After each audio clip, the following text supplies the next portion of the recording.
Тамақ жердің алында оқылушы дуа. Расуллах саллаллаху алейхи вассалам баштаған ары бір ішінде Аллахтың ұлы ісімін тілге алат еле. Тамақтанудан мұрда пайғамбарымыз саллаллаху алейхи вассалам қолдырын жуып, оң қол менен өзінің алдынан баштап алудан мұрда. Бисмиллахир-рахманир-рахим. Мейірімді жана райымды Аллахтың ісімі менен ушул тамақты жей баштадым деп айту зарыл екенін айтат еле. Аллах Таала пенделеріне чексіз белектерді берген. Пенденің милдеті ушул улуу белектерге шүгүр кылуу жана пайдаланып жаткан белектер Аллахтын бирешендиги жардамы экенин билүү. Кур'ани Каримде капырлар чарба жануарлар сыяктуу жеп ичет деп айтылган. Мындан максат жеп жаткан нерсеси адалданбы же арамбы айырмасын билбестен, бул белектер Аллахтын жардамы экенин билбей, жеп күч топтоп, күч кубатын ибадатка жумшубастан күнөө ишке сарптаган. Бисмиллах дебестен, шүгүр келтирбестен жеп жуткандарга айтылат. Расуллах саллаллаху алейхи вассалам дастаркондун айланасында олтурганда бир бедуин чөлдүк киши келип, андагы тамакка колун узатты.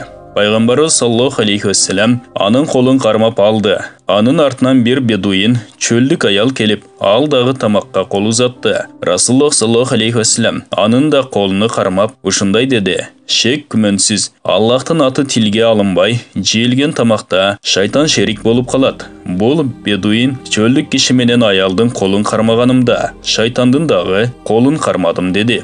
Тамактанып жаткан же болбосо, Аллахтын башка нематынан пайдаланган инсан бул нерсени Аллахтын мээрими, фазилети экенин билип, Сулайман алейхиссалам сыяктуу бул нерсе Раббимдин улуу кереметинен деп айтуусу зарыл.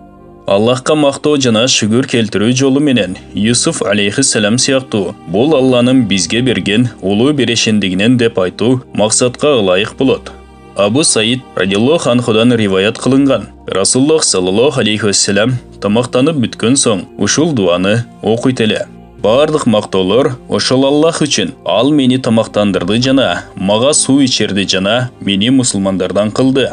Абу Мама радиаллаху анхудан риваят кылган. Расуллах саллаллаху алейхи вассалам дастаркон жиналганда ушундай дуа кылган экен. Ушул тамакты бизге өзү берекелүү кылып жана азыркы жегенге жетиштүү кылып берген Аллахка көптөгөн мактоолор болсун. Ушул тамакты өмүрүбүздөгү акыркы тамак кылбай бергени үчүн Раббибиз Аллахка көптөгөн мактоолор болсун. Анас ибн Малик радиаллаху анхудан риваят кылган. Расуллах саллаллаху алейхи вассалам ушундай деген: тамак жеп бүткөн соң бул дуаны окуган инсандын алдыңкы күнөөлөрү кечирилет. Ушул тамакты мага ырыскы кылып берген жана эч кандай кыйынчылыксыз жедирип ичирген Аллахка мактоолор болсун.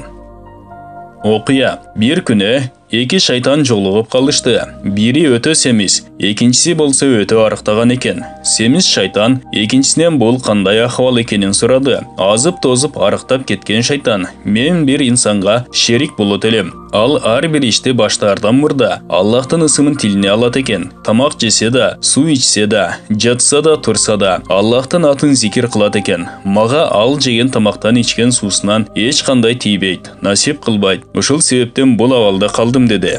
Экинчи шайтан болсо, шерик болгон кишиси эч бир иште Аллахтын атын тилине албастыгы себептен семирип жатканын айтты. Бул баян ыйык айлар жана кабыл болгон дуалар аталыштагы китептен алынды.